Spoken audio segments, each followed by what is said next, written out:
The tip-off for Game 1. The Jazz have one more item, and that would be, from the world of boxing, the tuxedoed Mr. Michael Buffer. This is the moment you've all been waiting for the thousands in attendance and the hundreds of millions watching around the world. Ladies and gentlemen, let's get ready to rumble!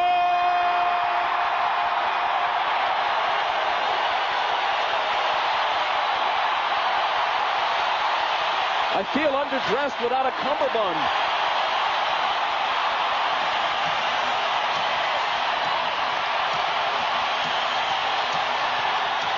Dating back to Seattle in '96, the Bulls have lost 4 of their last 5 road games in the finals. But their one victory in that string was a huge one, Game 5 here, to take a 3-2 lead back to Chicago a year ago. The officials are Steve Javie, Ron Garretson, and Bennett Salvatore. Chicago ball to start it. Russell on Pippen. Michael, jumper on Hornacek. Off the back iron. Loose ball to Longley. Kukoc open. And it comes up short. Malone takes it the other way. Stockton on the drive. Dishes to Foster. Stockton gives them a fresh 24 with the rebound. Now, Scottie Pippen is going to guard Foster and roam around a lot. You see him right now on Stockton. That's only because they got mismatched on the rebound. Malone's first shot. Doesn't get the roll. Foster trying to follow. Knocked away cleanly. Out of bounds to Utah.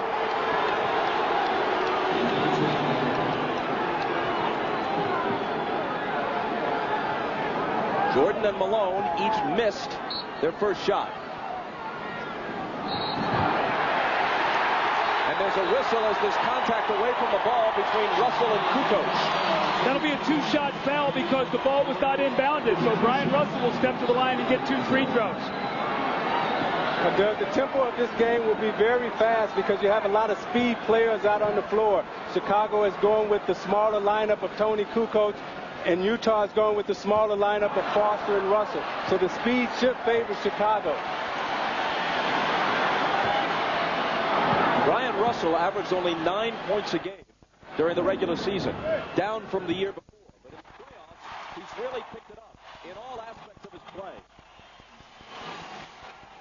He's covering Pippen now. He'll also be on Jordan at various times during the series. Hornacek has that unenviable task right now.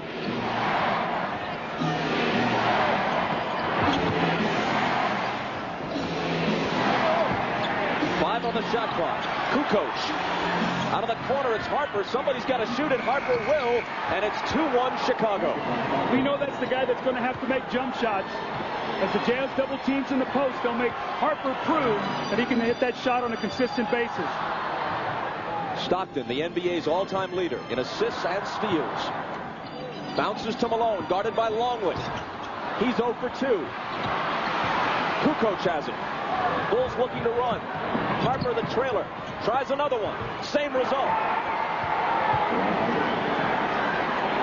Harper's 2 jumpers put Jerry Sloan's team behind 4-1. And we've played a bit less than 2 minutes. Utah has missed its first 4 field goal attempts. That's the end of that string as Stockton waltzes in off the left side of the lane. He is so good at getting the double team, reading it, make you get back to your own man, and then driving the ball right up your back. Malone on Longley.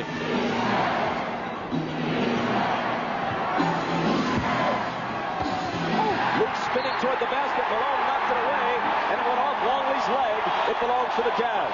When you're a big man and you're in the low post, you can't put it down below your waist, or Karl Malone will slap it right out of your hand. That's his favorite defensive move.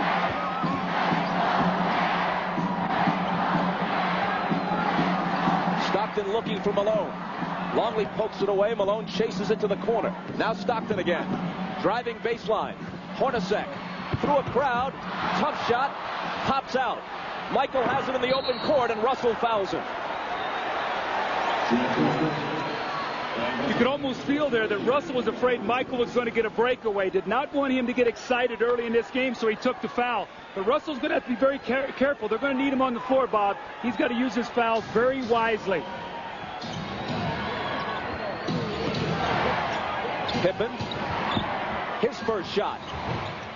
Rolls around and doesn't drop. Hornacek has it. Ahead to Malone. To the hoop. And Utah claims the lead.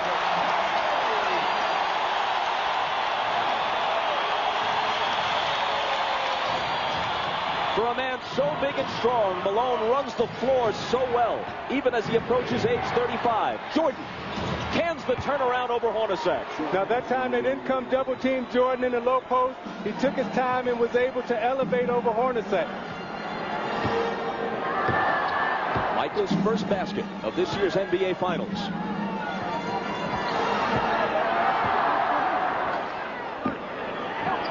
Pippen got in the passing lane, cuts in front of Hornacek. Now it's 1-on-2, but Scotty takes it to the hole himself for the emphatic slam. See, Doug, you know, Utah likes to run that scissor cut, and when you run that against Chicago, they're so long that they just switch all of that. Scottie Pippen switched it with Jordan, stepped out and made the steal. Stockton's jumper. Got it. There's that screen roll we talked about. They forced a baseline, and Malone stepped up and screened baseline. No one stepped out, and Stockton can make that shot. He's a 50% shooter.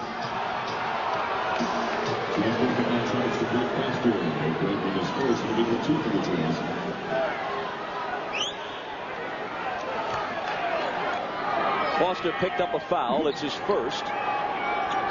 Bulls inbound, and Kukoc throws up a little runner that's short. Tries it again.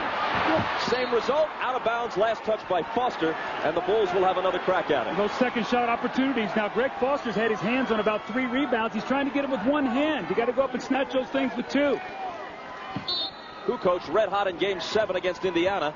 0 for 3 so far tonight. In fact, he was hot through most of that series against the Pacers.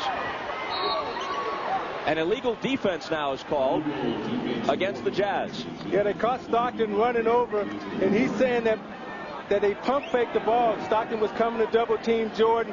They didn't throw it in, and therefore he was illegal.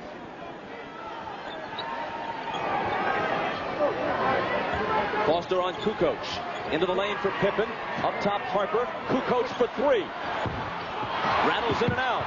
Longley battling for the rebound with Malone, and Carl saves it into Hornacek. Malone underneath Foster. Contact, but they let it go. No foul. Back comes Chicago. Pippen thought about a 3. Now puts it on the floor and takes it baseline. Throws up a wild shot, no good, and Malone has it. Hornacek the pull-up. Spins out. Loose ball battle. It'll belong to Utah. Take a look at the no call a moment ago. Well, this is such a frenetic pace. I think this favors Utah. You see right now, Greg Foster's going to get the dunk, and Scottie Pippen from behind knocks it loose. After that, it's incidental contact. But the pace of this game right now, I think, favors Utah if they can keep it up for 48 minutes. Stockton had it knocked away by Harper, but Harper fouled him. That's his first. And we take our first break. And out Foster has it for Utah. Malone with a great pass to a cutting Russell. Good look. And the Jazz in front again, 9-8. See, that time Utah went away from their set, and they went into a more passing game set to try to neutralize Chicago's speed. Pippen working on Russell. Double team. Stockton comes over and steals it. No one's done it more in NBA history. Foster might not have expected it, but eventually recovers. Now they'll set it up.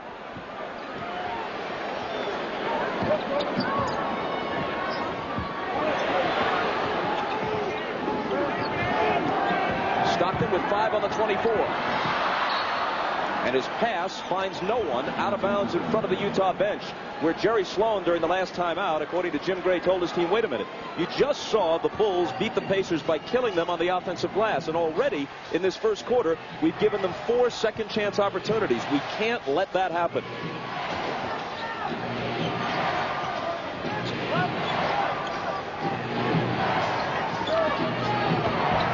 Michael against Hornacek, out of bounds to Chicago.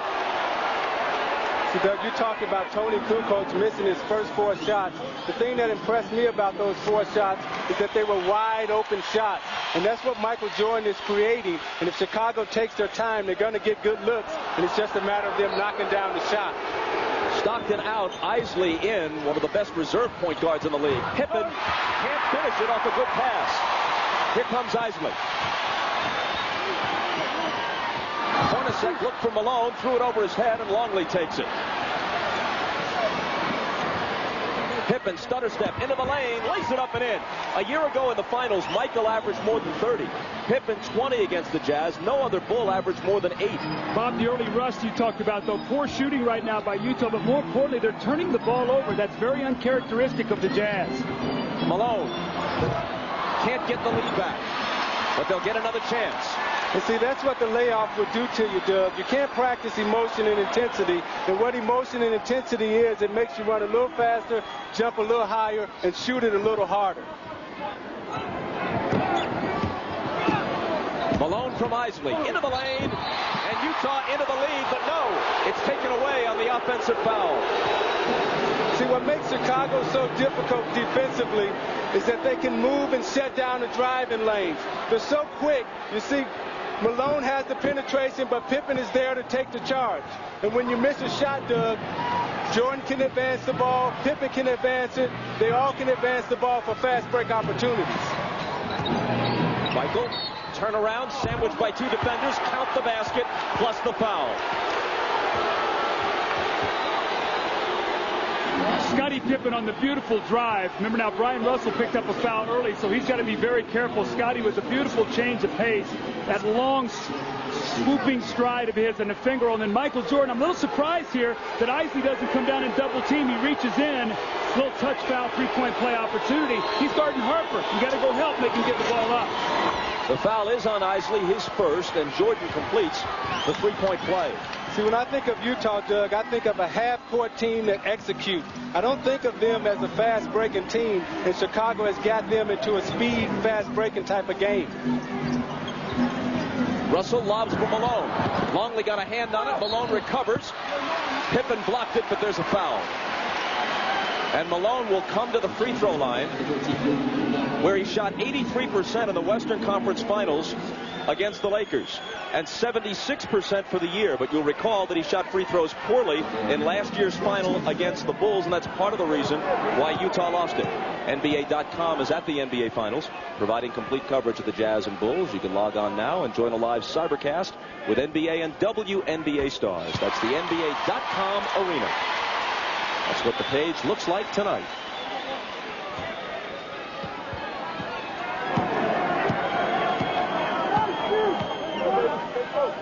Doug, we asked Karl Malone what did he work on over the summer, and he said he worked on his mid-range J because he thought that he would be playing Longley. And I asked him, I said, did you work on your free throws over the summer? He said, no, I felt that I'd be confident enough to step up in the finals and make them. Knocks them both down. His 2 crucial misses at the end of Game 1 in Chicago a year ago led to a Bulls victory. A Chicago offensive foul. It's on Luke Longley now. You cannot get him in foul trouble with Rodman's thumb being hurt. He's doing a very good job on Malone in the low post. He's been fronting him, forcing him to step off the block and do everything facing up about 15 feet away from the basket. So you're going to see an early entrance here by Dickie Simpkins, not Dennis Rodman.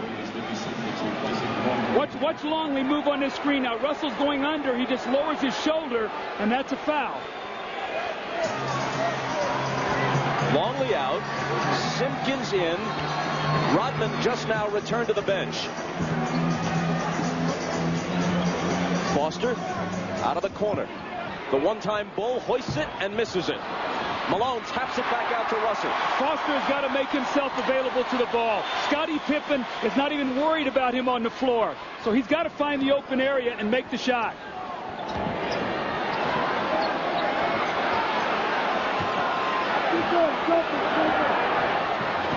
Isley takes it into the lane, throws it up with the right hand, and hits the floater. Meanwhile, Ahmad Rashad tells us that Phil Jackson wanted to put Rodman in, and Dennis hadn't made it back from the locker room to the bench. That's why Simpkins is in. It's one thing to be idiosyncratic. It's another thing to be idiotic. Kukoc got it. See, where most teams post their big men, Chicago posts their guard. Ron Harper posted up against Howard Isley. You had to come double team, and Kukoc knocked that wide open Jay down.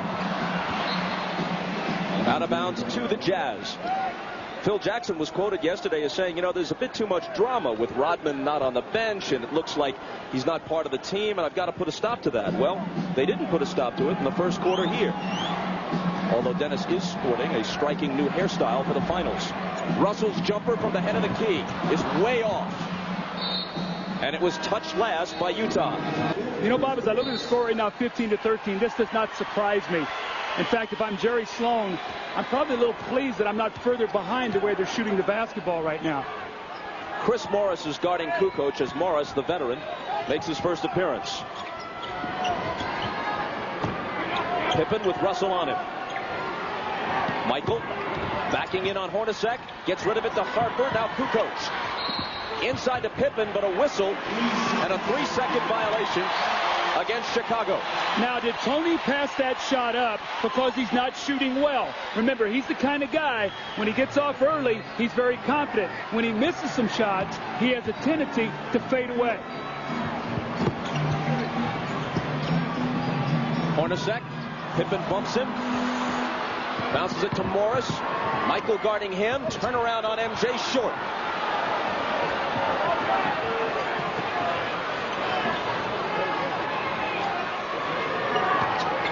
Simpkins. Off to Harper behind Simpkins' screen, and Harper misses. Morris takes the rebound. Hornacek through a slew of defenders and missing on the run. Harper will bring it back the other way. Into the lane he goes, drops it off to Pippen, who was fouled. I think Chicago has forced Utah to totally change their style of play. They're normally a post-up team, pounded inside. Jerry Sloan has made the decision to go small to try to keep up with Chicago's speed. And I don't think they practice this way. This lineup that they have out on the floor, I don't think they even practice with this lineup out on the floor. But Isaiah, they love to run at home. They're a team that loves to fast break here in the Delta Center. They like to get the game up tempo. I think you play right into Chicago's hands when you have a speed game. Pippen missed the first 38 games of the season following surgery on his left foot, and actually says that his legs are fresher as a result as we go through the grind of the playoffs. Chicago's lead is 4. The last time Chicago played in here, they held the Jazz to only 13 first quarter points. The difference was the score was 35-13 at the end of one.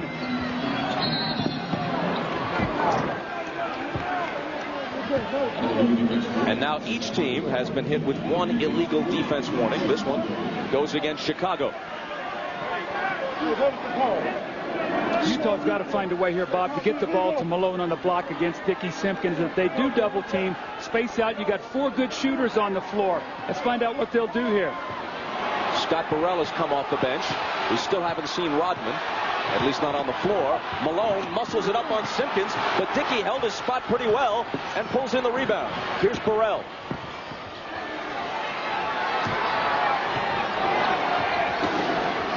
Pippen poked away by Morris.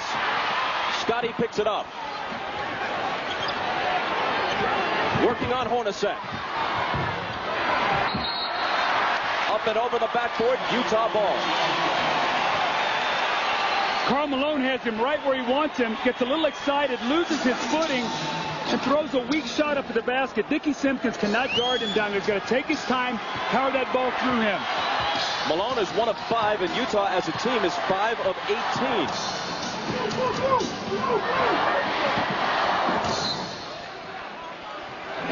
Still Utah ball. You see Ron Harper guarding Howard Isley, staying on that right hand, won't let him come back to get to a shooting pocket to shoot that shot. Isley. Inside Morris for the reverse. Isley penetrated as he blew past Harper. He's lightning quick, and then made the good pass. Well, that's that high screen roll they love to run with Isley. He just cut the ball back when Harper tried to beat the screen. Chicago looking for a 2-for-1, but Pippen misses the pull-up 3, and then there's a rebounding foul. Simpkins hit with his first. Bob, let's see if they go back to that high screen roll once again. Normally Malone steps up, and Isley tries to run it. Morris will curl in underneath the basket. They'll keep their 3 shooters spaced. Malone will wait for the last moment, and he'll come up and set the screen for Isley. Game clock overlapping the shot clock by a couple of seconds. Malone from Isley to the basket, and with pure strength, although he took a hit, he maintains control and lays it in. Jordan looking for the last shot. It'll be a 3. And he almost banked it in. But Utah pulls even. After a ragged first quarter at the Delta Center, it's tied at 17. Second period begins. Rodman makes his first appearance, as does Judd Bushler, who was so effective in Game 7 off Phil Jackson's bench against the Pacers. Malone still can't find the range. Here's Randy Brown. The matchups in this series may allow Brown to play more minutes than he did against Indiana, but not if he does that. He threw it away. Isley, pull up, open. Utah has the lead.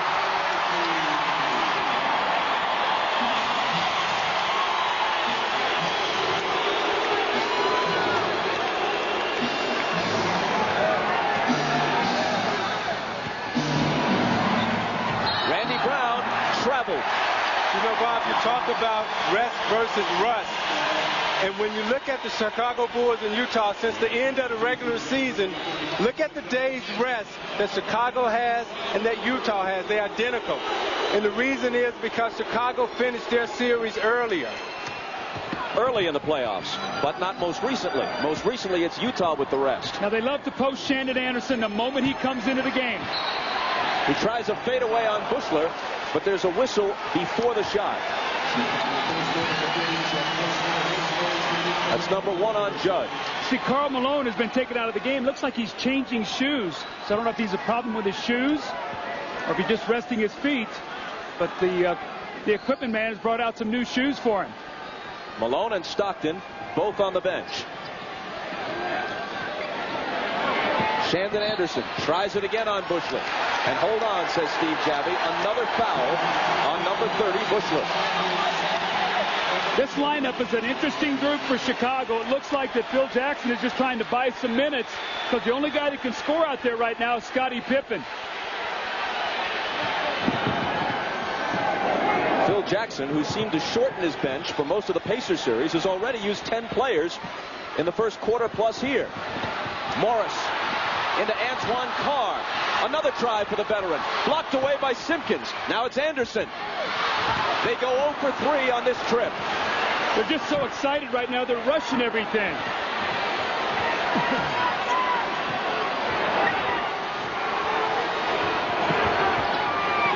Randy Brown.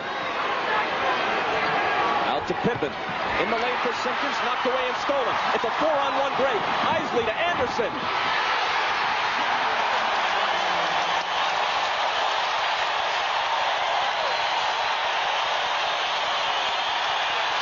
Utah by 4.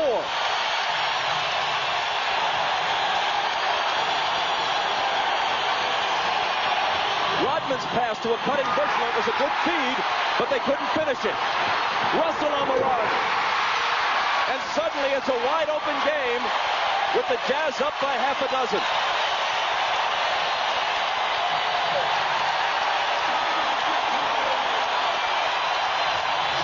23-17 now. The Jazz lead with 9:35 to go. Michael Jordan back into the game.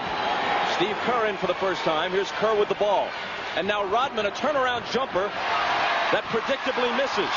The rebound to Morris.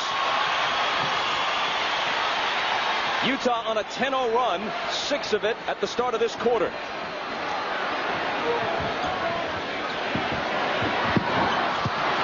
Anderson. And Rodman protects the rebound. Well, you can really see they're going inside to Anderson.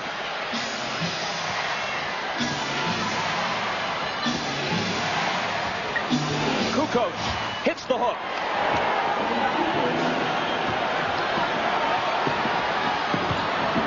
At the other end, it's Morris. Bumps off a defender and lays it in. Isaiah, can't you feel how Utah is trying to run? They're trying to run the Bulls. They're saying they have played a lot of basketball games, an emotional 7-game series. They're really trying to push this tempo at home. Yeah, but Doug, I think they're making a big mistake by trying to run with Chicago because that's not their character. Kukoc's miss is poked out of bounds, touched last by Chicago.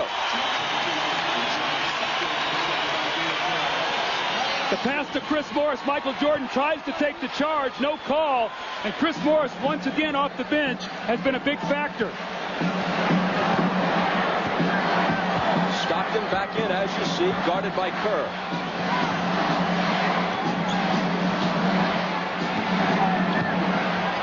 Anderson around Bushra. Little up and under move.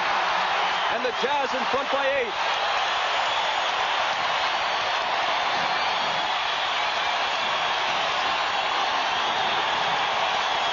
Listen to this crowd at the Delta Center.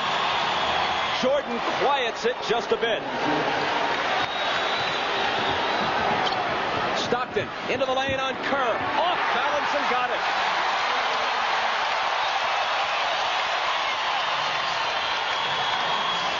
Six for Stockton.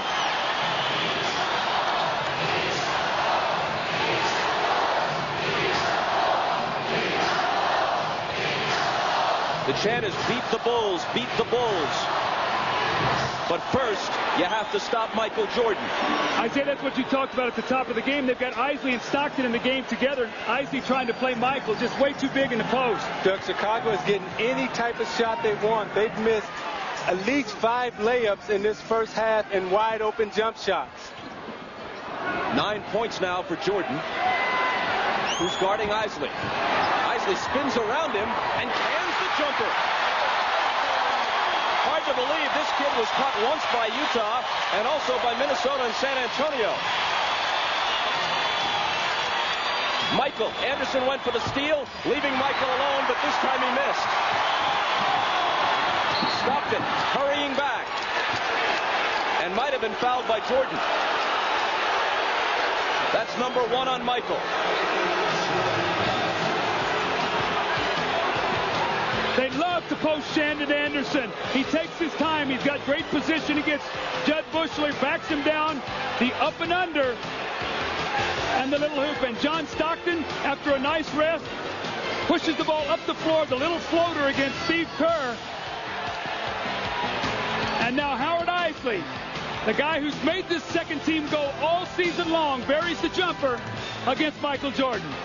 Not bad for a former member of the Rockford Lightning of the CBA. This is the NBA on NBC. The matchups, Brian Russell's going to come back in, probably for Isley to put a bigger body on Michael Jordan.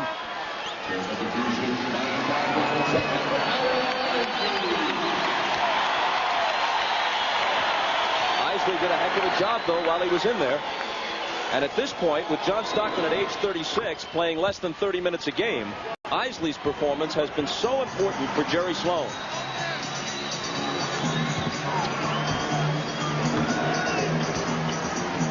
Stockton driving on Kerr, but it spills out. Another rebound for Rodman, playing with that right thumb heavily bandaged.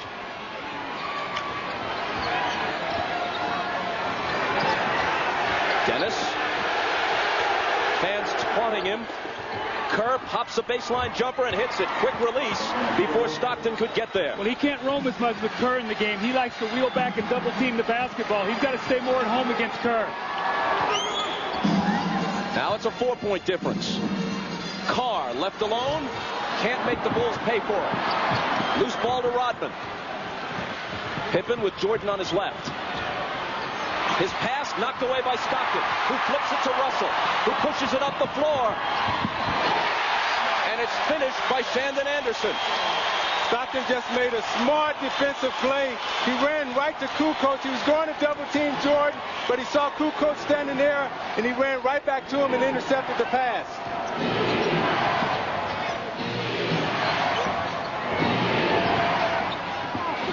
Kukoc to Kerr. Head fake, jumper, missed it off the glass. Pippen has the follow. And what surprised me on the layup by Shandon Anderson was Rodman was back. He could have taken a foul and made him shoot some free throws. He just backed out of his way. Isaiah let him lay the ball in the basket. I think right now Rodman is very concerned about his thumb. And you know, Doug, when you have an injury, you have a tendency not to be as aggressive as you normally would be. The jumper by Anderson. Kukoc got a piece of it. Make it Morris on the shot. It was Morris's shot, deflected by Kukoc.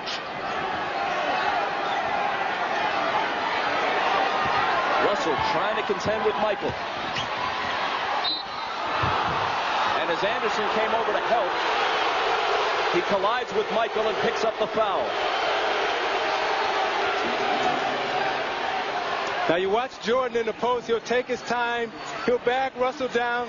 And then the contact will come from Anderson. I think he was guarding Scottie Pippen, and Scottie Pippen ran him right into a foul. Anderson got the worst of that, and he got the foul. Michael, you don't realize how strong he is. He just punishes defenders. See, the rest of Karl Malone got off the floor for 6 minutes. He got a total of 11 minutes rest, so really double the time that he missed on the floor. Stockton had Kerr by the jersey, and he nods in assent as Steve Javie spots it and hits him with the foul. That's one on John. See, Jerry Sloan cautioned his team early not to come out and expend too much energy because he wanted them to have something in the fourth quarter. Hornacek is back. Let's see if Jordan tries to go right at him. Rodman has it knocked away by Malone. Stockton over. Now it's Kerr. Pippen can't hit it. Neither can Jordan. Back comes Russell. And there's a foul.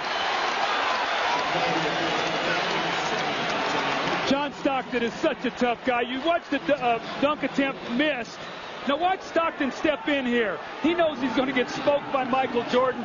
Forces him to take his eye off the target and look at him. And Michael missed the easy shot. And then Brian Russell came down on the fast break once again. A beautiful pump fake, and he's going to get to the free throw line. But anytime Chicago misses, you can see Utah is trying to get the ball up and down the floor. The foul on Kukoc was his second. The Bulls have 14 fouls. The Jazz 3 with 3:45 remaining in the half. Utah now by 5. Another free throw for Russell, who earlier this year lost his starting job to Adam Keefe. But he's come on down the stretch and in the playoffs. You know, he signed that big contract in the offseason and then came back and was really sluggish and out of shape and did not perform well early. Same thing with Greg Ostertag, and we've not seen him tonight. But both those guys had a midseason turnaround that really changed the fortunes of this Jazz team. Anderson on Jordan. Hornacek trying to guard Pippen. Coming over to help is Malone to swat it away. Stockton thought about a three. Didn't take it. And now Pippen fouls him.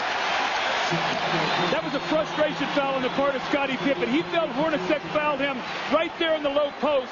Malone comes over and gets the block, and you're going to see Scottie, where's the foul?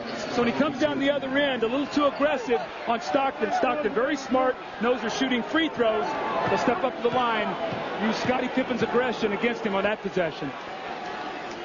Chicago's now over the limit.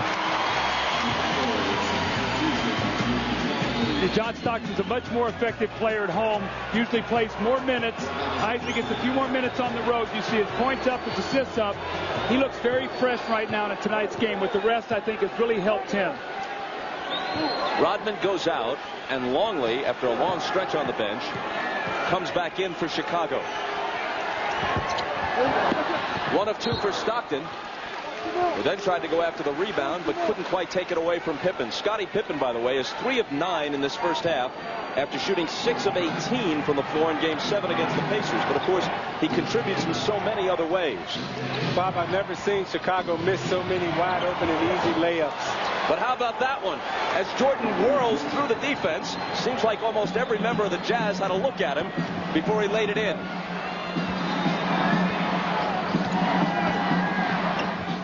Michael with 13. Luke Longley's doing a very good job, Bob, trying to keep in front of him. He recovers to block Malone's shot, but fouled him. With Dennis Rodman's contribution in this series a question mark for a variety of reasons. If Longley has to spend long stretches on the bench, who's going to guard Malone? Well, that's a real big problem, and you see he fronts there and does a nice job, but here he comes over the top and gets the foul. You've got to get weak side help on that. You've got to get somebody rotating down from the back. This time it's Michael Jordan, and Michael a little slow reacting to that pass, and Luke picks up the foul. Karl Malone, who turns 35 late next month, misses the first one. A member of the NBA's first-team All-Star squad, 10 consecutive years, and this year he was an all-defensive team selection for the second year in a row. If it weren't for Michael Jordan, how many MVPs might this guy have won? He's finished second in the league to Jordan in scoring 5 different times. He's led the Western Conference in scoring 7 times. So if they split it like by conferences, like they do by leagues in baseball, he'd be a 7-time scoring champion. Jordan, quick catch and shoot. 15 for Michael. But the Jazz will live with that because he's not getting to the free throw line. They're going to hope that maybe if he shoots under 50%, they'll limit the offensive rebounds with no double team. And the end result will be a good one for the Jazz. Good pass inside from Hornacek to Malone. Great high-low action there, and Rodman was just completely sealed behind Malone. Yeah, Malone is too big for Rodman. He caught him that time on his back, but Chicago will keep going inside with their big guards. Kerr from Scotty. When he gets a look like that, he won't often miss. Better communication, though. They run that little split at the top. Malone stepped over, and Michael got screened on Stockton. Nobody helped out. Hornacek with Michael on him. Here's Malone. Back to Hornacek. Into the lane. Off-balance shot. Hits the front rim and spills away. You can just see Hornacek has no legs in his shot at all.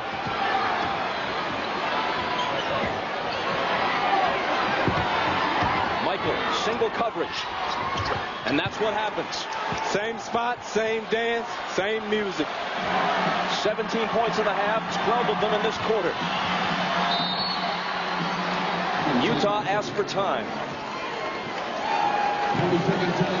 It's a 20-second timeout with Chicago back to within 2. See, Chicago loves to post their big guards, and particularly Michael Jordan, who's one of the best post-up players in the game. Utah fails to double team, so he shoots it right over Shandon Anderson. And they come back to the same spot. Okay, I'll read it. There's no double team. I give you the fake to the baseline, and now I'm going to fade back to the same spot and shoot it the same way. Now you watch Rodman trying to defend Malone, who's too big for him. Seals him on his back. The great high-low feed, as Doug talked about. Malone just lays it right in the hole.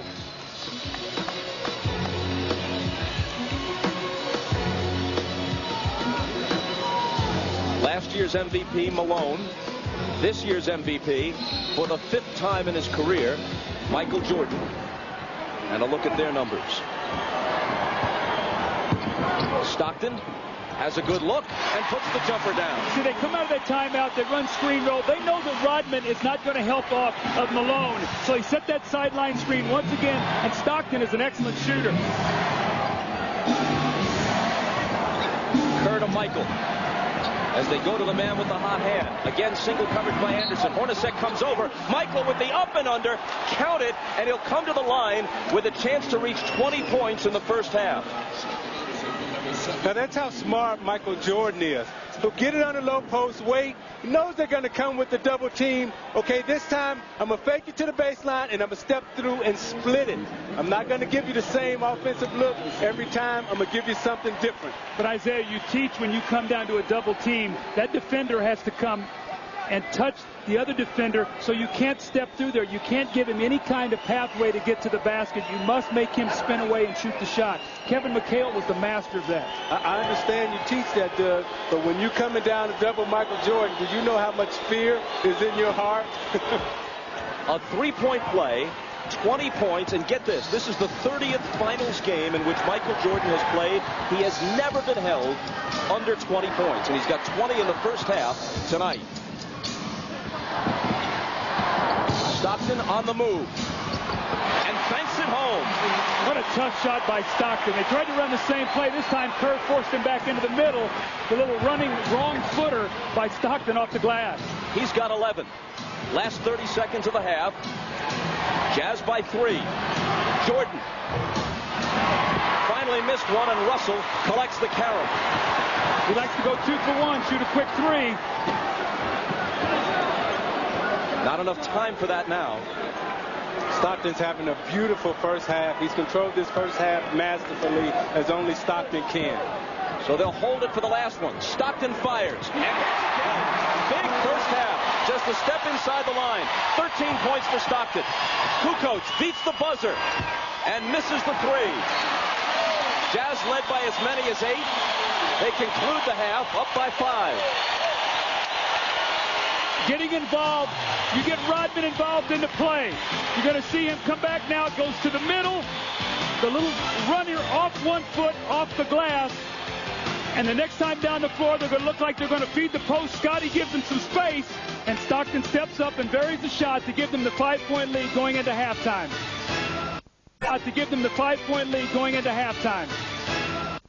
The Delta Center, where the Bulls trail the Jazz by 5. Phil Jackson told his team at halftime, just what you expect them. You got to stop the screen and roll. Offensively, he said they had a good tempo. They want to keep controlling their tempo. They need more offensive rebounds and expect them to double team Michael Jordan. Look for the open man off that double team. Let's go down to Jim Gray. All right, thank you very much, Ahmad. Well, that's exactly right. Jerry Sloan told his team he's not happy with the way they're defending against Michael Jordan. He's going to change it up here in the second half. You're going to see quite a bit of double teaming. You're going to see some better rotation. You're going to see some changes closer to the basket in the scheme. Jerry Sloan said we can't count on them missing that many layups. We've got to establish ourselves. We can't let them offensively go where they want to be. Bob? All right, Jim, thanks a lot. First shot, second half, Brian Russell. Short with a 3. And Harper has it for Chicago. Luke Longley with 3 fouls does not start the second half. Dennis Rodman does. Ahmad Rashad tells us that Rodman spent much of the halftime break dribbling a basketball, trying to loosen up that sore right thumb. Strained ligaments. Sustained in Game 7 against Indiana. Michael Jordan way off, so can't pick up where he left off in the first half as he scored 20.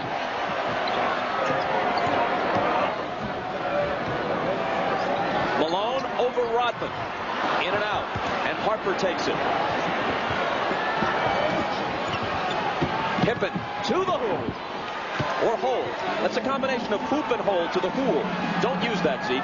He went there, too. He went any place he wanted to go and got the hoop. Who will score the next one? Hornacek has it. It'll be Stockton who has 15. What a great pass, Isaiah, on that give and go to the top. You fall asleep a little bit, and Hornacek finally gets off here with a layup. 0 for 4 in the first half. Now, that's the Utah I know. Half-court execution, perfect screen, back-cut layup.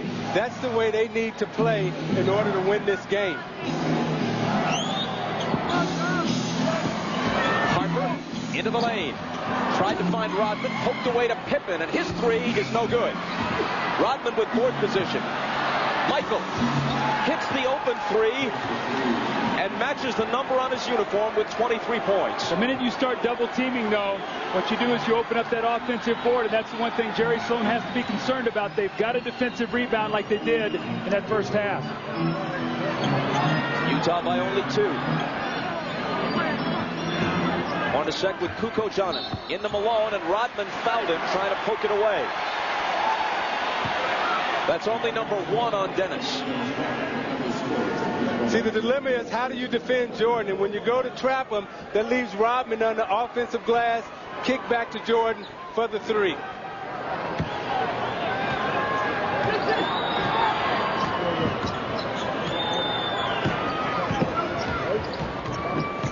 Stockton hounded by Harper. To Malone, who wants to work on Rodman. Can't hit it. And Russell can't control the rebound. It belongs to Chicago. Now, wait a minute. Steve Javie comes in and may overrule Bennett Salvatore, and apparently he does.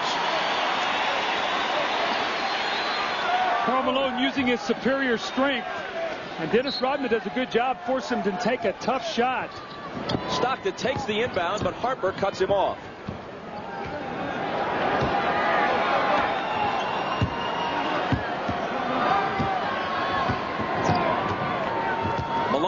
remaining for Stockton, who drives the baseline, tries the reverse, and Rodman picks up a second quick foul.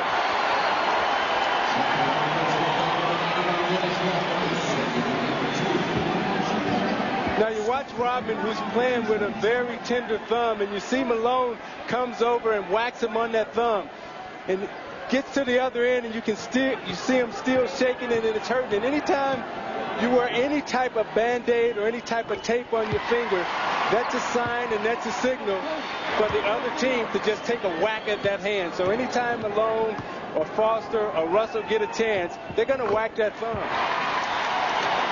Stockton hits them both. Stockton playing in his 142nd career playoff game. No one has ever played in as many without winning an NBA title. And Malone not far behind in that category. Kukoc looking for help. 5 on the 24. Dribbles it off his foot. And Russell, battling for the loose ball, comes up with it. Pull-up jumper.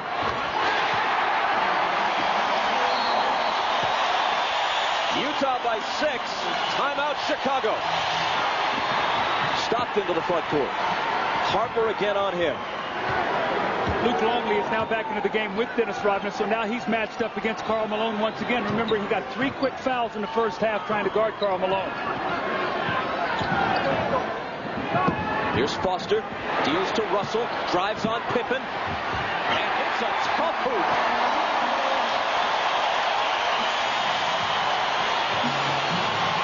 Russell's got game. He'll take it to the basket. He'll shoot the 3 on you. He's a good defender. Longley inside off a nice feed. See, when you come to double Michael Jordan with size, that time Foster came to double team.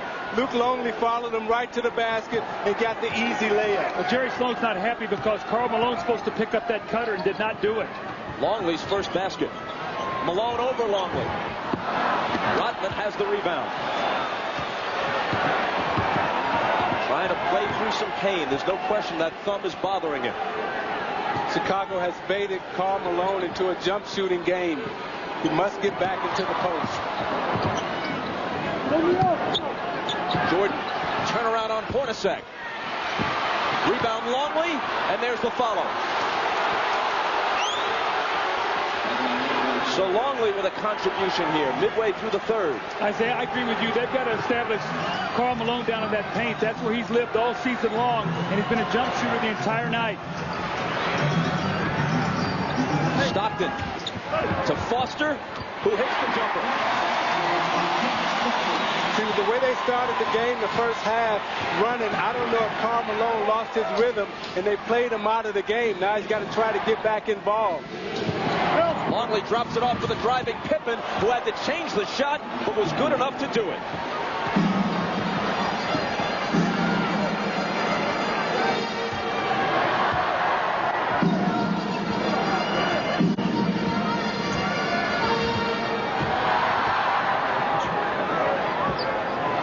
Stockton backing away with 6 on the 24.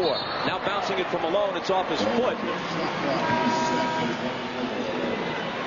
But Utah's going to have it from the side. Now you watch the athleticism of Scottie Pippen on the back cut. He reverses it, hesitates in the air, hangs, and banks it off the glass with touch. No foul. A Chicago player kicked it. Now we see Greg Ostertag in the game for the first time. He'll match up against Malone. It's Malone over Longley. Little bump. Doesn't get the roll on the shot, but it's tipped in by Ostertag, who takes about 3 seconds to make his presence felt. Well, see, he's got great size, and he's a very good offensive rebounder. He's also a shot blocker, and the Bulls are getting perimeter inside right now, and they need somebody in there to control that lane a little bit defensively. Michael on the baseline, no basket. A foul before the shot. Great size in Ostertag's case is 7'2" and 280. See, Dennis Rodman had a chance to get this rebound, but he was very hesitant to stick up his right hand. You see, he didn't want to put up his right hand, and Ostertag used his body, used his size, and was able to get to tip. But you see Rodman hesitant to put that hand there. First foul on Hornacek. Bulls inbound, and it's Michael. Off the dribble, against Hornacek. Misses over it. Rodman gets it to Longley, and Longley with his 3rd basket in a short stretch here in the 3rd quarter. It has to be a concern. Only 2 second chance points for Chicago in the first half. That's 7 now already in the third quarter. Michael Jordan has cooled off in this third period. He had 20 at the half. He has only a three-pointer in this third quarter to show through the first 6.5 minutes. Howard Eisley. The Jazz need the same kind of production out of Eisley in the third quarter that they got in the first half. Russell thought about a three. Pippen gets up on it. Now he lets it go. And Pippen takes the rebound. A Utah foul. Jordan had gotten back ahead of the field, but Pippen didn't see him in time, and now Malone picks up his second foul. Bob, you get a sense of frustration in Karl Malone right now. He's not getting the ball where he wants it. The Bulls are doing a very good job. They've got him out of his rhythm right now. That was just a frustration foul in the backcourt. Pippen wants a three. It doesn't go, and there's a foul on the rebound.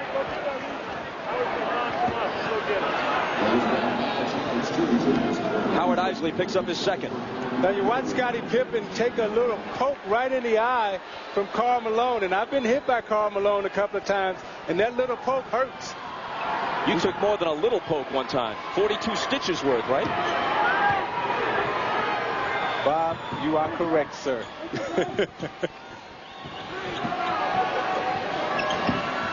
Michael, just 1 of 5 in this quarter. Into the lane.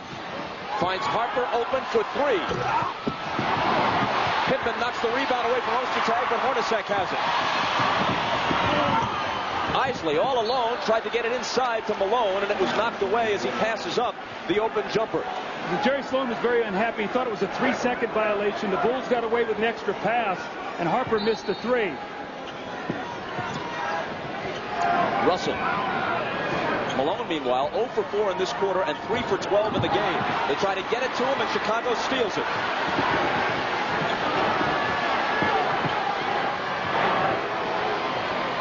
Bulls trail by 4. Pippen has trouble with the pass, recovers it. Then stepped out of bounds. I think the Jazz have to be very careful here not to try to get Karl Malone so involved that they get out of what they're doing. Howard Eisley passed up an open jump shot on the break. That time, Isaiah, he tried to force one that just wasn't there, that was picked off.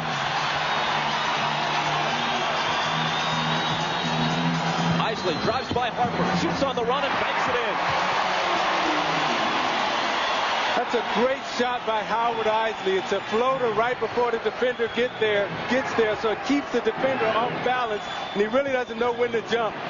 Pippen from Jordan tried to hang in the air to finish it. As it was, he drew the foul. Now you watch Eisley on the little floater. He shoots it right before the defender gets there, so the defender is off balance and doesn't know when to jump, how to block it. The hesitation, the little floater, that's the old Detroit move that Jalen Rose uses with Sean Leonard. They all played on the same high school team, and they all used that same move going to the basket. Foul on Ostertag was his first. Pippen hit the first. And now the second. Scottie has 14. If they go back to that sideline screen roll, Dennis Rodman is the guy that's in rotation. He was slow getting there the last time. Russell to Malone. He takes it to the basket and scores around Longley.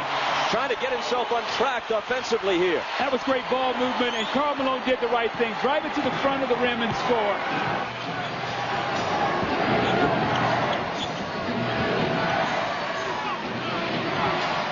Jordan. Hornacek up on him. With the left hand, he leans into the lane and tosses it home. Now, they have an illegal defense. That should be illegal offense. Because it's just not fair. That's not fair. Hornacek with the reverse. Rodman battling Malone for the rebound. And Jordan comes away with it. Again, this one spins out. And play is stopped as they chase after the loose ball. Well, Bill Walton said earlier, part of the reason why Utah lost the final a year ago was that Malone became a jump shooter too often. Set play out of a timeout, realizing Michael Jordan overplays. Pressure release. Good backdoor pass to Jeff Hornacek, who makes a tough shot. And that was his first basket. Jordan, double team, gets it to Harper. Longley. Ostertag collects the carom. Rodman all over him, but he gets it out to Isley. Bounces to Hornacek. 2 in a row for Jeff. You know, I can tell Jeff Hornacek is really struggling with that Achilles because he can't get any lift. And when he goes in and make the layups, he's barely getting off the floor, but he's gutsy tonight. Utah by 8, matching their biggest lead. Pippen hits a 2-point bucket, just a step inside the line to cut it to 6. And Scotty has 16. Half of them in this period.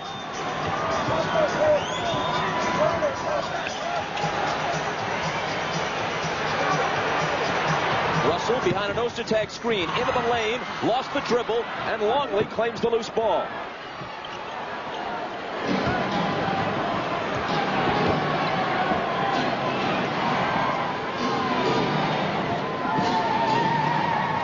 Pippen behind the Longley screen, fires a 3 and misses it. Rebound Brian Russell.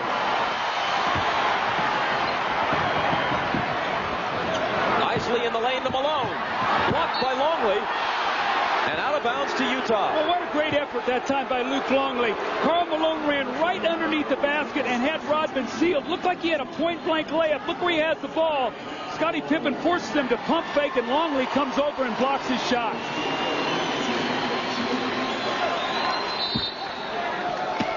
Antoine Carr back in. Hornacek juggles the inbound pass, and Rodman picks it up. Another Utah turnover.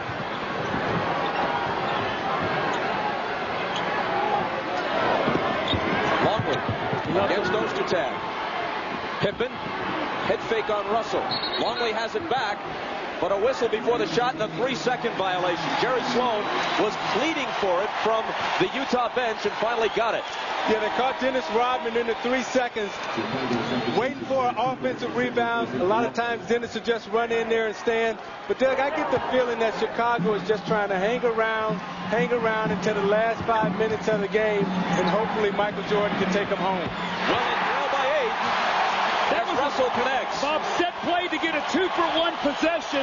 About 3-second differential on the clock. Game clock, shot clock. Chicago can pretty much hold it for the last one.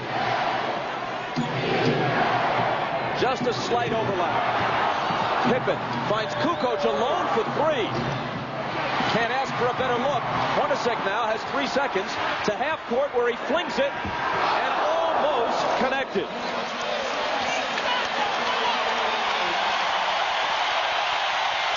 So Utah takes an 8-point lead into the 4th quarter of Game 1. Messages and a word from your local station.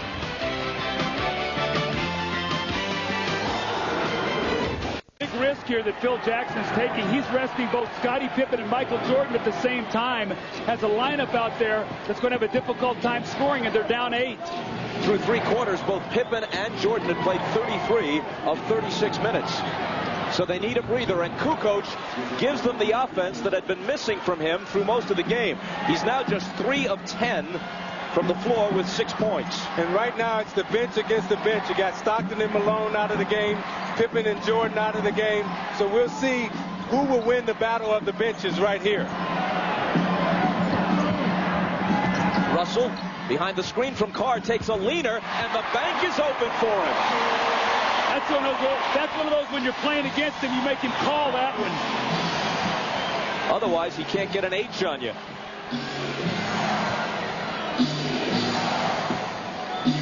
Kukoc on the move. His pass intended for Buechler, broken up by Russell, but there's a foul. See, Brian Russell's going to drive and pump fake Rodman. He leaves his feet and leans in and gets the lucky shot off the glass to keep the lead at 8. Foul on Antoine Carr, his second. Burrell from Kerr overshoots it. Burrell concluded the regular season and began the playoffs shooting the ball very well. Had a 23-point game in round 1 against the Nets, but since then his shooting touch has completely deserted him. Well, Burrell is not a spot-up shooter. He's a streaky rhythm shooter, and he needs touches to get his rhythm. He's not a guy that can just come in like a Steve Kerr and just nail one. Here he comes up with a steal. Ostertag poked it away from Rodman, but to Steve Kerr.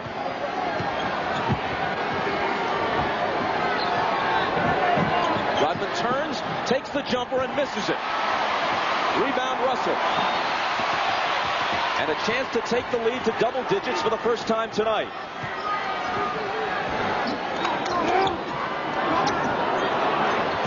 Carr. Rodman picks him up on a switch. His pass outside, picked off by Burrell, who's all alone. The steal and the hoop as he cut in front of Russell. And Utah wants a timeout. Karl Malone, his actual rest in terms of real-world minutes, 10.5.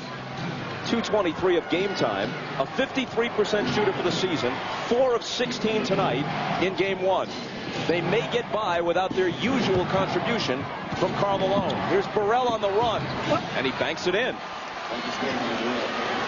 Can you get a sense that Delta Center right now is just really uneasy? Although they're leading the basketball game, they've seen this before from Chicago. Malone, 4 of 17. See, I think he lost his rhythm at the start of this game. When you're a post-up player, you need touches early to get your rhythm. Burrell, he's not shy, but he misses it long. Isley from Stockton. And a whistle as they try to lob it to Malone. 3-second violation once again. Malone is trying to post up in there, and they're very slow getting the ball to the corner. As they're normally on transition, they swing this ball to the corner. Malone seals his man. They throw right over the top, but they can't get the ball to the corner until it's too late. Rodman does a good job locking him up, but that time he's been in the lane too long. And now Michael Jordan's back in the game, fully rested. Shandon Anderson is on him. Morris over for help. Michael spins, throws him a wild reverse, no good. And Malone clears the boards. Here's Stockton. Isley open for 3. Just short. Flat-footed rebound to Rodman in the lane. That could have been a huge basket for the Jazz. Now Kerr's out on the floor, so if you double team, he's a 3-point shooter. Stockton's got to be more aware of him. Michael is fouled before the shot. Anderson got him.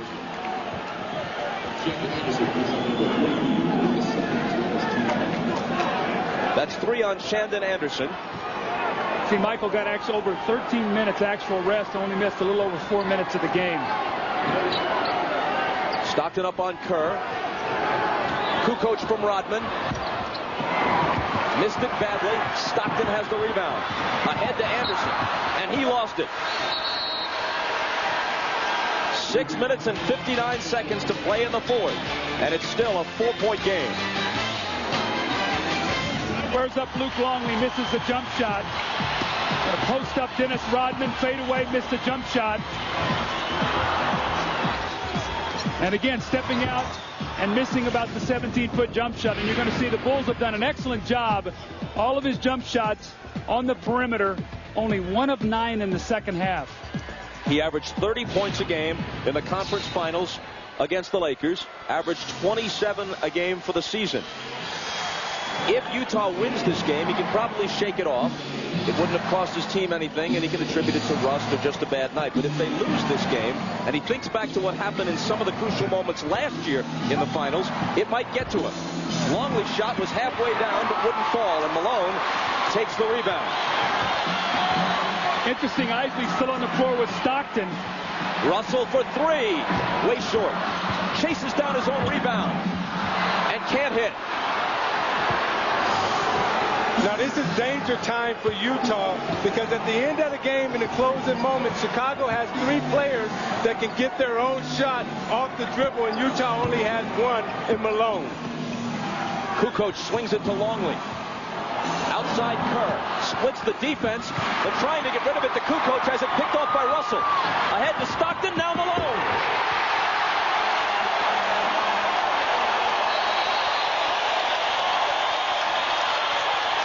Malone wasn't about to miss that one. 22nd timeout, Chicago. Jerry Sloan has been pleading with his team all night long to play good team defense. A terrific sequence here. They chased Steve Kerr off his shot, forced him to put it on the floor, and we're able to come it up. You see Brian Russell plays the passing lane, and then he throws the ball ahead to Stockton. And who does it better than Stockton and Malone? And Karl Malone desperately needed this basket. You're going to see the defense, Brian Russell in the passing lane, again throwing ahead, and Stockton with the bounce pass. Karl Malone with the emphatic finish to put his team up 6. Bob, you can see the last few possessions, the guy who's had the open shot has been Luke Longley. Ostertag is the guy helping off. Pippen to Michael. Russell is on him. Michael back to work. Blocked away by Ostertag, but he was fouled.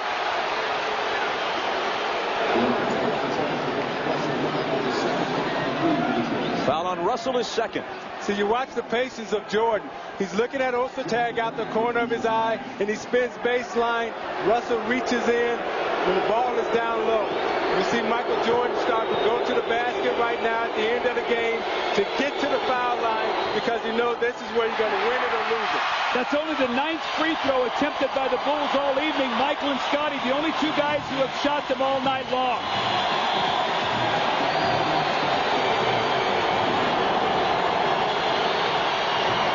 Michael makes 1 of 2, just 6 points so far in the second half after a 20-point outburst in the first 24 minutes.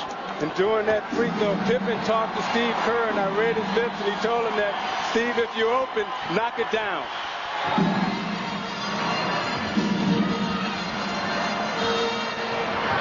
Kerr on Stockton.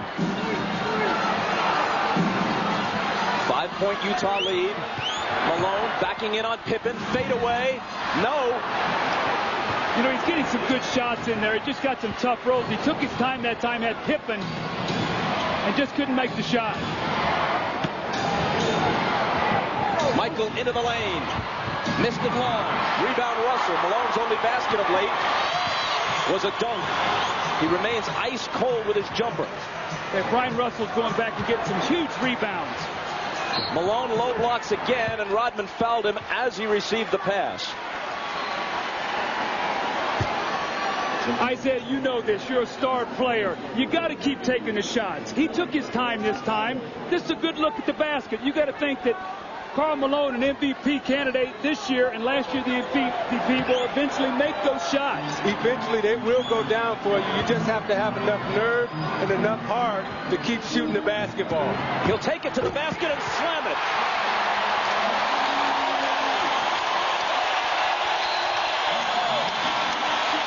Utah by 7. 4:38 remaining in the fourth. You read the defense. Here's Michael Jordan. He's worried he's got a three-point shooter right here.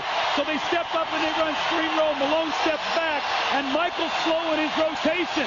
He's worried about Russell. Nobody on the weak side steps up, and Malone with the powerful finish. The eyes of the point guard, Isaiah. I know you love that.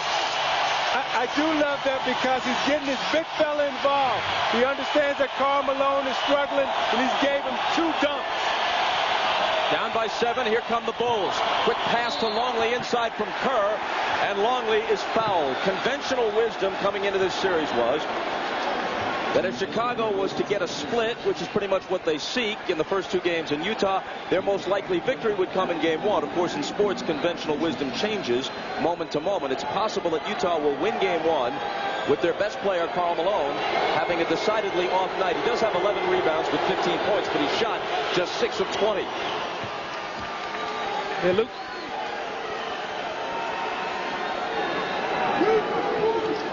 As you noted earlier, Doug, prior to this trip to the line by Longley, only Pippen and Jordan had shot free throws in this entire game for Chicago.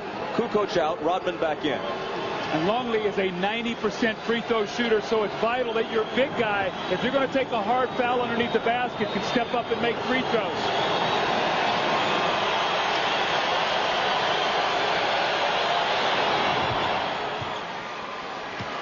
Longley cuts it to 5. Remember, when they played the Jazz a year ago, they had Jason Caffey and, more importantly, Brian Williams, who's now with the Pistons. Those guys were so important against Utah. They don't have that kind of depth and front court strength this time around. See, Scottie Pippen tried to chase him out of the double team by running at the ball. Chris Morris off the glass and good. We move inside 4 minutes. Utah by 7.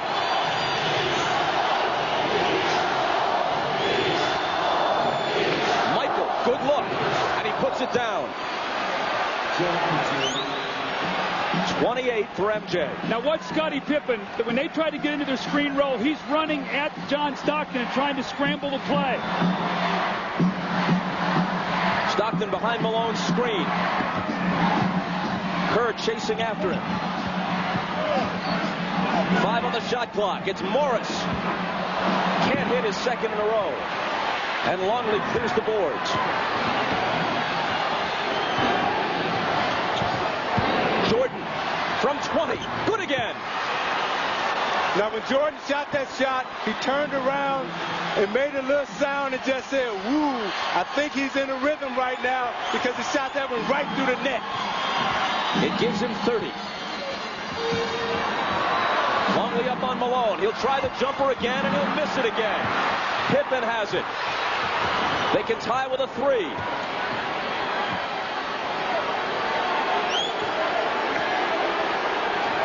Jordan just screamed at Pippen. He wants the basketball. Scottie to tie. Brand new game.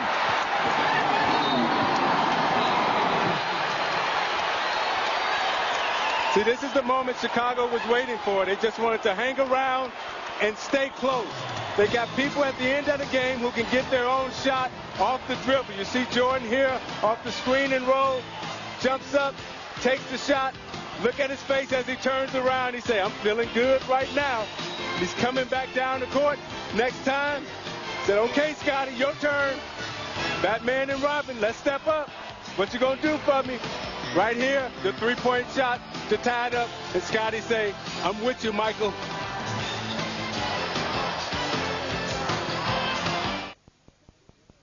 Michael Jordan right here. He knows that he's in the zone and he wants to take his game to another level. Scottie Pippen missed him on the pass. He had just made a J, and he's hollering at Pippen, get it to me, get it to me. Even though Pippen made the 3, he came back to the huddle, and he's telling Scottie right now, look, Scottie, I feel it. Get it to me. Scottie said, but Mike, I feel it too. Is that a competitor or what? His teammate ties the game with a 3, and he chews him out. Here's Stockton's pass. It goes awry. Michael pokes at it, but Stockton is there to reclaim it. Malone screening out high. Stockton returns it to him. Malone drives, lays it up, blocked by Rodman. Great play by Rodman at a crucial moment.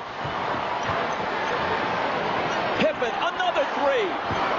This one's long, and Malone has it. When Malone went to the basket, he finger rolled. He's got a tomahawk dunk that ball. No flips right now. Either get fouled or finish. And Jordan came down again and told Pippen, get it to me in the post. Stockton trying to get it to Malone in the post. He fires again and finally hits one. And John Stockton looked at him and said, look, you're our guy. Take us home. Jazz by 2.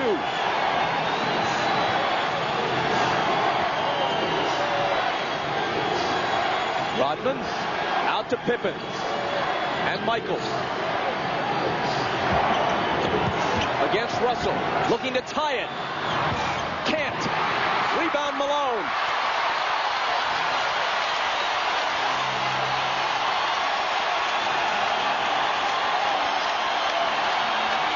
They come to their feet. Every last soul at the Delta Center.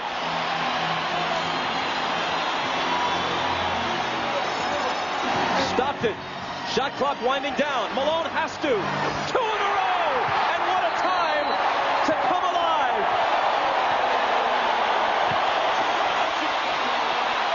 Tonight it's been Karl Malone, but we still got a lot of time.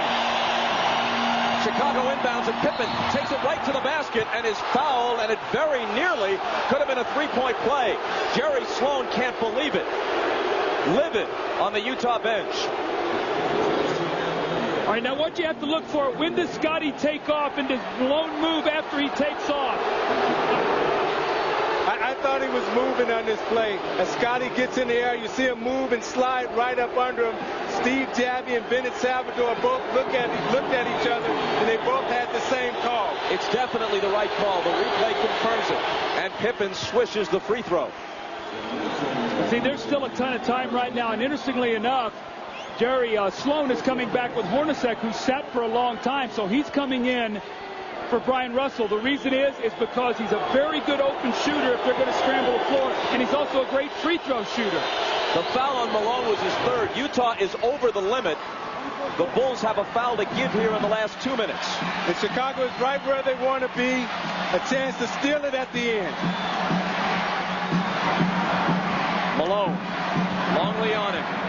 Malone backing him down.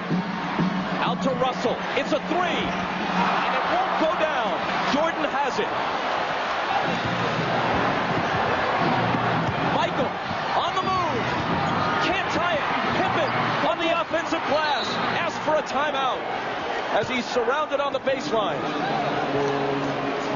You saw Jordan take it hard, trying to draw the foul on Hornacek. Couldn't get the foul. Drove to the baseline. Put up the shot. Scottie Pippen came in, got the rebound over Stockton. Michael wearing a smile as he heads toward the end line. He lives for moments like this. He's the guy who's going to throw it in, but you can bet it won't be the last time he touches it. Longley, Kukoc, Pippen, Kerr out on the floor with him. It's Scotty back to Michael. Russell's on him. Around a Longley screen. Michael dishes to Longley. Up with the shot to tie the game. Timeout Utah with 14.3 seconds, even at 79. Michael Jordan makes a great pass to Luke Longley. Remember, he trusted him in Indiana, and he hit a big shot. So Michael comes over. He gets the double coverage. He finds Luke Longley, who makes a tough shot. Leans up and under.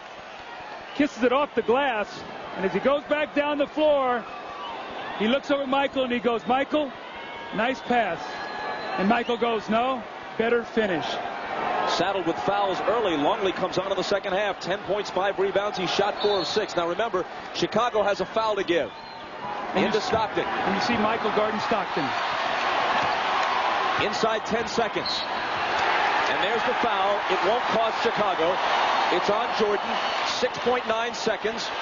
Now let's see if Utah wants a timeout. Interestingly enough, they got Pippen on Malone and Jordan on Stockton.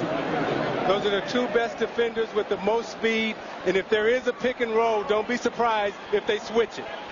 They add a few tenths of a second, bringing it back to 7.3.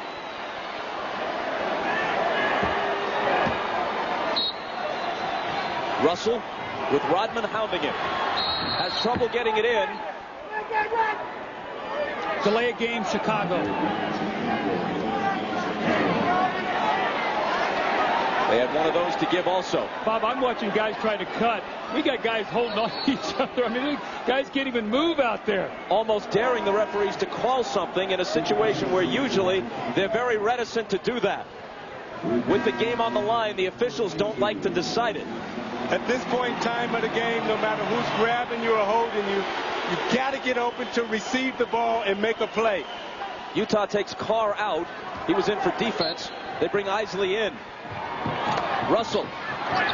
He asked for a timeout rather than risk the call. It's a 20-second timeout taken by the Jazz. Kukoc now has got to be very wary of Russell stepping in and receiving a pass back if he turns his back. Russell into Hornacek. Now it's Stockton. Out of the corner for the win. Bounces off, no good. And it's overtime in game one. Pippen is arguing that the ball went up over the backboard and there had to be at least a few tenths of a second on the clock when that happened. So if they had made that call, Chicago would have had an opportunity to inbound from half court and maybe pull off a miracle. Now you see a busted play right here. Now Stockton has to improvise. One of the greatest clutch shooters in the game. We watched him last year beat Houston. Just misses it short right there.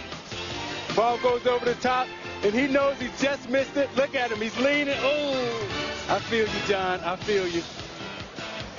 We'll play at least 5 more minutes at the Delta Center to decide game one.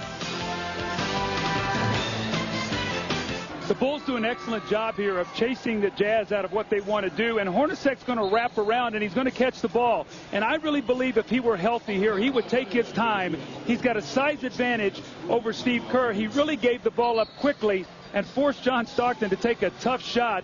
It almost went in, but you almost get a sense in this building that there was sort of the air went out when Stockton's shot did not go in. Well, whatever this may be worth, the road team has won the last 6 overtimes in the finals.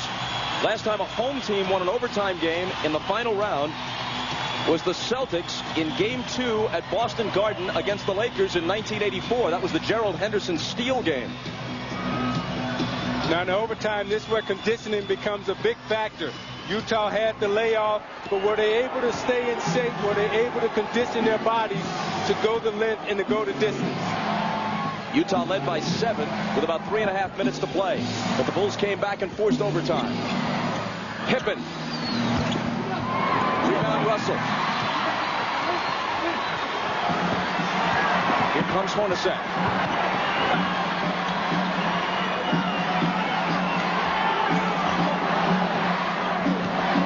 At a premium in game 1 into overtime, and neither team has reached 80.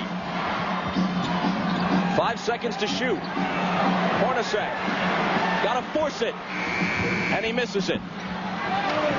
Pippen back the other way, accelerating as Russell tries to cut him off. Jordan wants the ball against Hornacek in the post, and now he's got it. Longley, big second half. It doesn't continue. Rodman got a piece of it, but Hornacek comes away with the loose ball. Say 2 points might win this overtime right now, the way these teams are shooting and defending. Malone from Stockton all the way to the basket. Dennis Rodman a little slow in his rotation. Had he gotten there 1 step quicker, it would have been an offensive foul on Malone, but great execution. 21 for Malone, hooked away by Hornacek, taken by Stockton, who's chased by Jordan, but lays it in anyway, and he was fouled by Kerr.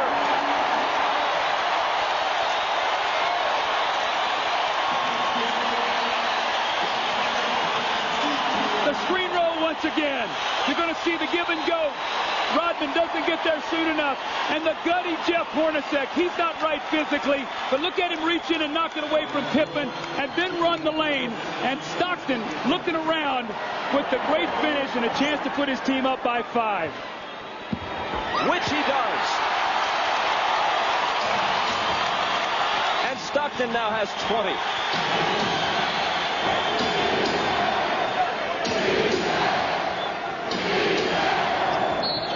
Michael is bumped by Russell. See, Bob, with Michael Jordan running that high screen roll with Ostertag, Stockton can't help because Steve Kerr is standing out there with his feet together. And if Stockton comes over, Michael will fan that ball out and Kerr will have a wide open 3-pointer. Foul on Russell was his 3rd. Each team with 1 foul in the overtime. Jordan to the basket and clobbered.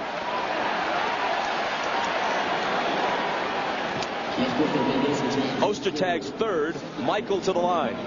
Hornacek, you know he's only playing on 1 leg right now. He reaches in on Scottie Pippen and knocks the ball away.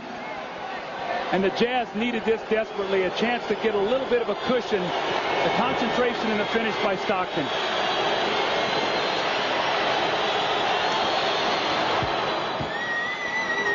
One more coming.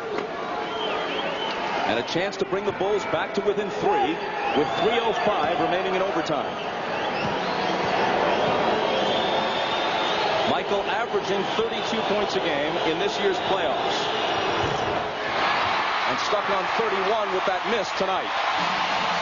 Let's see if they go once again to Stockton Malone. Screen roll. Hornacek's the three-point shooter now.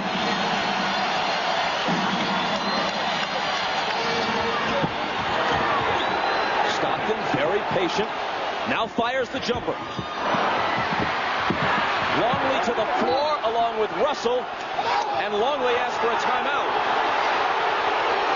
When Longley fell to the floor, Dennis Rodman signaled to Steve Javie for a quick timeout. Made eye contact with Javie. Javie gave him the timeout. See, Isaiah, I don't like this call at this stage of the game. I think you have to have clear possession. A lot of times what happens is guys start wrestling around, and really nobody has the advantage. Let's see if Longley really has the advantage down there. See, I think he has the ball, and Rodman signaled for the timeout. He held it for a quick second, and then Russell put his hand in. In that time, Rodman, if you can get he's signaling for the timeout. Rodman signaling for it right there, and you see Javie right there raise his hand up.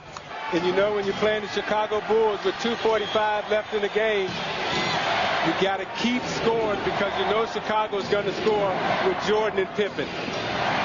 Here's Michael. Has to regain control of the dribble. Now drives on Russell and can't hit it. Longley, though, pulls it down. When Michael wants that basketball back again. Pippen flips it to him. Turnaround fadeaway. Got it. 33. That's amazing. What this man can do under pressure. Well, he's so smart. He knew he had Hornacek, so he went into the post. When he had Russell out on him, he dribbled it and took it to the lane. He knows how to use his body and his mind. Stockton. A 2-point game as we move under 2 minutes. Hornacek against Michael. Misses the runner, and now Chicago. I don't think that's the shot they wanted. Hornacek playing one-on-one against Michael at the end of the clock. A chance to tie it, or perhaps take the lead with a 3.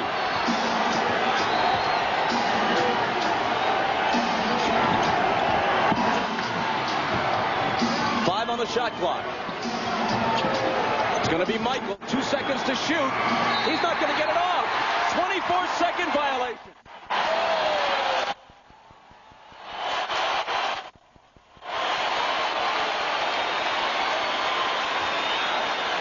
Now you watch Michael working hard in the post. He's trying to draw the foul, and it doesn't come.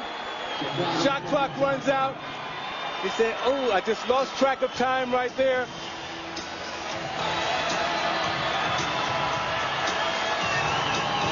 Michael Jordan, you can see operating in that lane, but also that mid-post area. He's been so deadly tonight. That little 16, 17-footer. Question you have here, Isaiah, can the Jazz score? Can they get a basket here? Because they need one with only a 2-point lead. They've got to score some points here. This is a huge possession for the Utah Jazz, and it will come down to execution. Stockton into the front court, guarded by Kerr. Malone has it bounce off his leg. Loose ball. Bennett Salvatore blows the whistle, and there's a Chicago foul. I think they're going to call Michael Jordan out of bounds here. Watch Michael read this. They're trying to step Malone out. He jumps into the passing lane, and then Michael dives for the loose ball. They're going to say his hand was out of bounds. You're right, no foul. But just as importantly, the ball to Utah. Shot clock. 7 seconds. Stockton's pass broken up and stolen by Rodman. Another key defensive play by Dennis. Michael. Hornacek has him. Michael for the tie, but a whistle. The basket will not count. Michael did not want that foul right there. He wanted the basket. He did not want the foul. But here's the steal. You watch Stockton come off the screen and roll, and Steve Kerr comes back and he gets a hand in the passing lane. Jordan coming down, wants the isolation in the post, the fade, didn't want the foul on the floor, but the referee gave it to him anyway. Foul is Hornacek's second. Kukoc comes in. He'll inbound it. So they have the extra shooter in Kukoc. Longley. Ostertag up on him. Puts it on the floor. Tries to go to the hoop. Lost it. And Russell dives to the floor to pick it up. And he gets the timeout. Bob, I'm shocked. They went to a one-on-one play for Longley against Ostertag. And Luke, if he's going to have to dribble the ball twice, is going to be in trouble. They knocked it loose. Chicago has had so many opportunities to win this game. You see Longley will get the ball in the post, and he's looking for somebody to pass it to. No one will come, so he'll put it on the floor to try to go around Ostertag to try to create something. Morris gets a hand on the ball, and at this point in time in the playoffs, you dive on the floor, you get the ball, you get possession, and you call a timeout. I think you play it out. Malone throws it into Stockton. Into the front court with Kerr guarding him.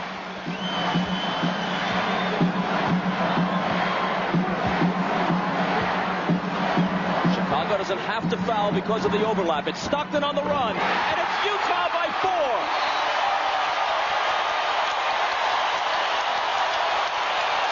Chicago uses its last timeout with 9.3 seconds remaining in overtime. You know what? That was good defense. The Bulls did a good job here. Steve Kerr fought over the top of that Isaiah. And you know what it was? It was better offense by a Hall of Fame player. Look at the shot that Stockton has to take. Kerr's got a hand in his face. He's on the move. That was just great offense by John Stockton. You can see they're going to stay with the screener. They're not going to trap it. And Stockton just makes a wonderful play when they most needed it. See, I have to ask myself this question. Why is Steve Kerr in the game right now guarding John Stockton when you have a better defender than Brown or Harper on the bench?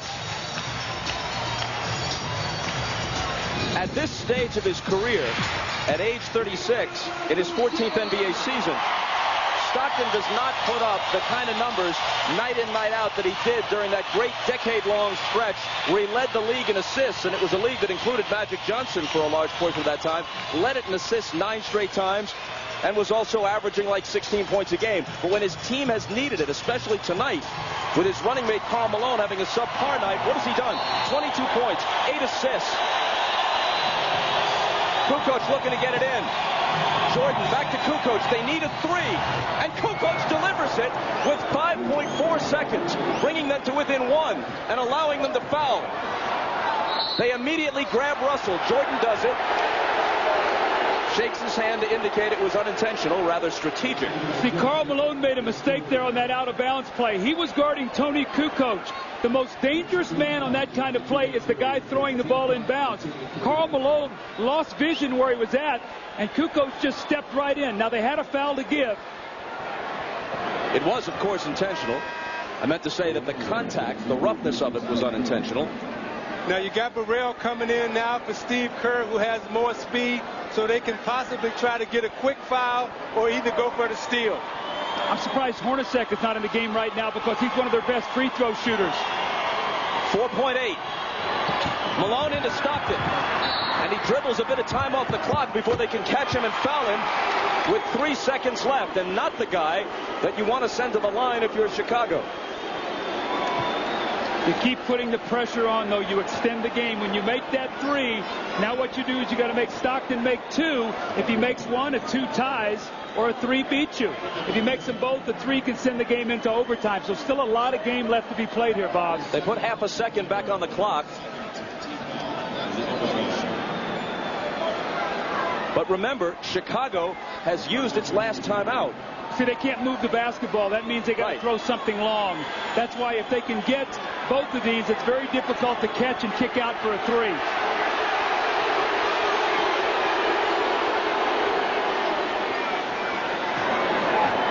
Stockton with 5 points in overtime.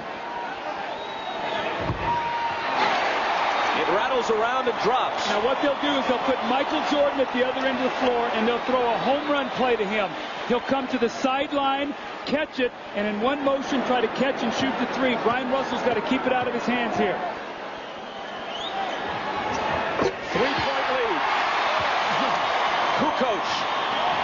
Michael with Russell on him. He tips it to Pippen. Can he beat the horn? He can. But he misses it. And game one goes to Utah in overtime. A game they had to sweat to win with their best player having a subpar night.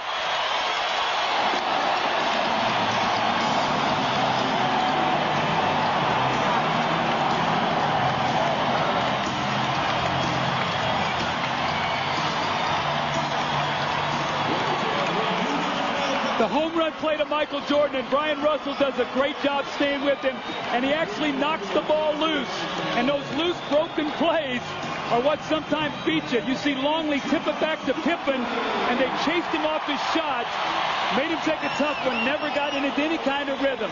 See, Doug, I think by Longley tipping that ball, it threw Pippen off his rhythm. Consequently, he didn't get a good look at it. And that's what he's really frustrated about, because when Longley tipped it the second time, he wasn't able to get in his rhythm. Jim Gray is with Karl Malone.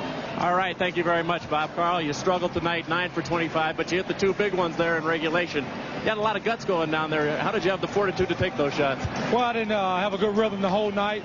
I didn't shoot the ball really well, but they kept running my plays, and they said, hey, look, it's 48-minute ball game. So it's just one of those things where in the playoffs, sure, I would like to win and I would like to shoot good, but in the playoffs, I don't think it really matters what your shoot percentage are. If you have an opportunity to shoot some big shots, that's what it's about. But other guys did a great job. This right here, we knew this was going to be a tough game for us. We got to win.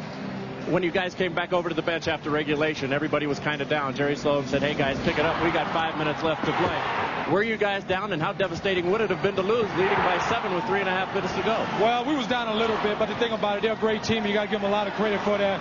And we knew that we had to fight our behinds off to get the lead, and then they came back, which championship teams do.